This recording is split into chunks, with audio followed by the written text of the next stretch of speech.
The elves didn't leave Middle-earth because they were defeated in battle.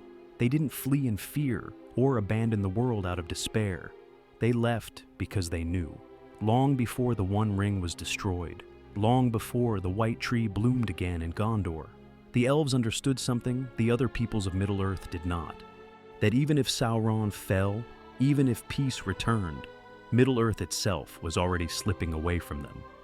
Until all the world is changed and the long years of your life are utterly spent. So, how did the elves know this? Why were they preparing to depart while men were only just beginning their age? And why, even at the moment of victory, did the elves speak not of renewal, but of fading? To understand that, we have to look past the battles and into the quiet truths the elves had been carrying since the very beginning.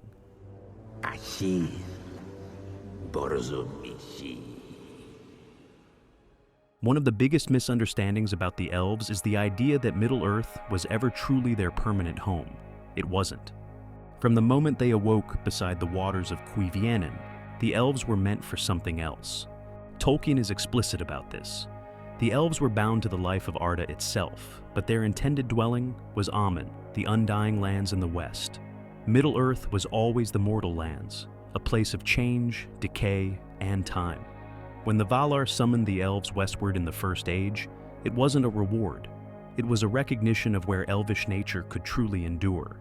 Those who refused the journey, the Sindar, the Nandor, later the Sylvan Elves, made a choice that defined their fate. They remained in a land where time would eventually turn against them. And the elves understood this far earlier than men ever could. You have only one choice. The ring must be destroyed. Here's the cruel irony at the heart of elvish existence. They are immortal, in a world that is not. Men fear death because it ends their story. Elves fear time because it never does. Every war, every ruined kingdom, every forest cut down. The elves remember it all, not as history, but as lived experience. When Beleriand sank beneath the sea at the end of the First Age, it wasn't just a geographic loss. Entire elvish realms, Doriath, Gondolin, Nargothrond, were erased from the world forever. And the elves didn't rebuild them. They couldn't. Because Middle-earth doesn't restore what it destroys. It moves on. That lesson stayed with the elves into the Second and Third Ages.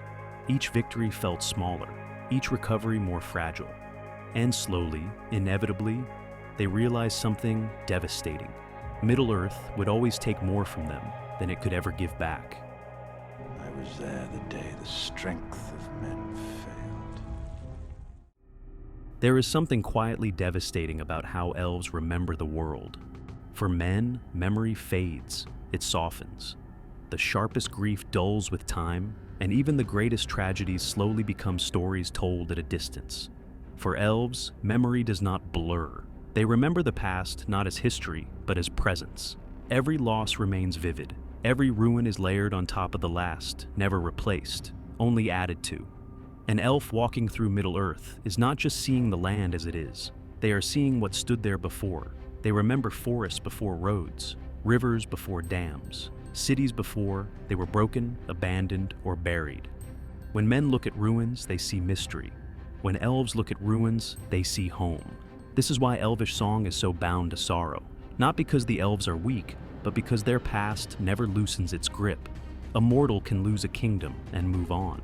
An elf carries that loss forever, fully intact. If you try to stop me, I will destroy you. By the Third Age, this weight had become unbearable. Middle-earth was filling with new voices, new ambitions, new rhythms of life, all built on forgetting. And for a people who cannot forget, the world itself was becoming alien. The elves didn't just feel sadness, they felt crowded by time. And they understood something no one else yet could. A world that must forget to survive cannot remain a home for those who remember everything. 3 were given to the elves, immortal, wisest, and fairest of all beings. The rings of power are often misunderstood as tools of ambition or domination. But for the elves, they were something far more intimate. They were an attempt to stop the bleeding. Celebrimbor did not forge the rings to rule Middle-earth. He forged them to preserve it, to hold back the slow erosion of time that was already claiming Elvish realms, memory by memory, leaf by leaf.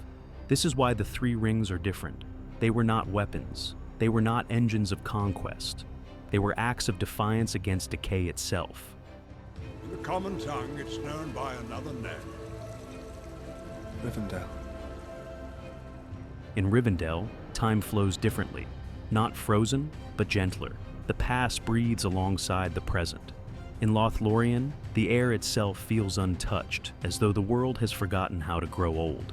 These realms were not illusions. They were sanctuaries carved out of a dying age.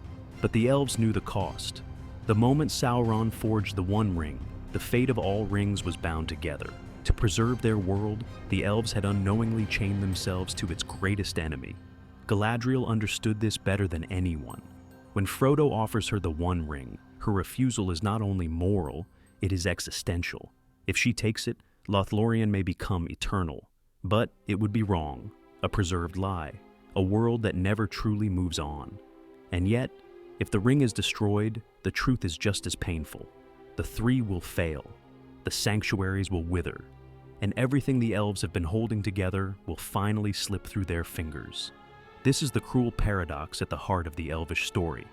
To defeat Sauron is to accept the end of themselves in Middle-earth.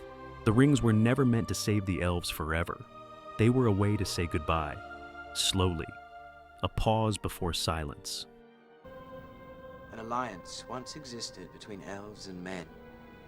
Long ago we fought and died together. This is where men and elves fundamentally diverge.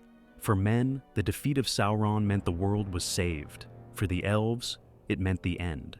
Sauron was terrible, yes, but he also anchored the old world in place. His existence kept the conflict of the Elder Days alive. As long as Sauron endured, the age of elves, wizards, and ancient powers continued. When the ring fell, magic didn't surge, it receded. Gandalf didn't celebrate in the Shire because he knew his task was finished. Elrond didn't rejoice in Rivendell because Rivendell itself was now doomed to fade. The elves understood that defeating Sauron wasn't restoring the world. It was closing it. The Third Age ends not in triumph, but in quiet departures. And that silence tells us everything. She belongs with her people.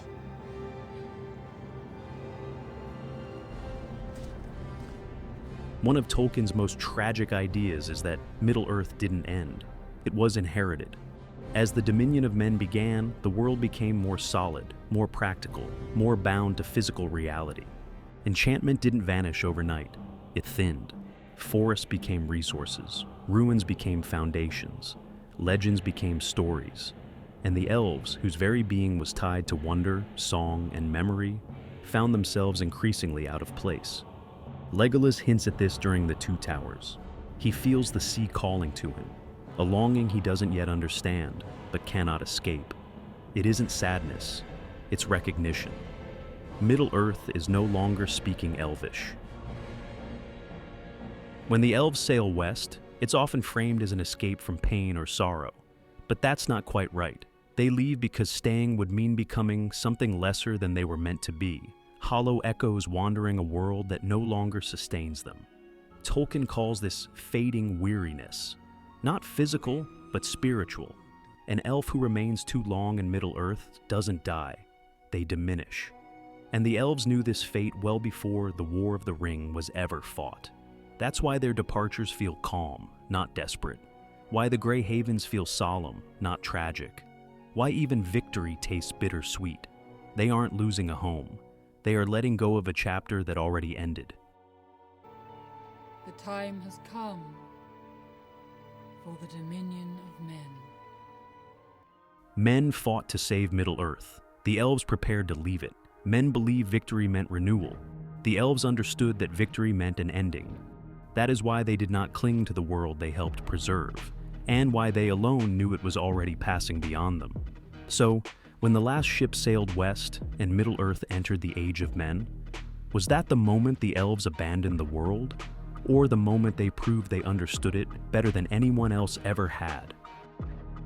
If you like this kind of video, join the channel and leave a like for more content like this. It really helps me out. Thanks for watching, and as always, see you on the next one.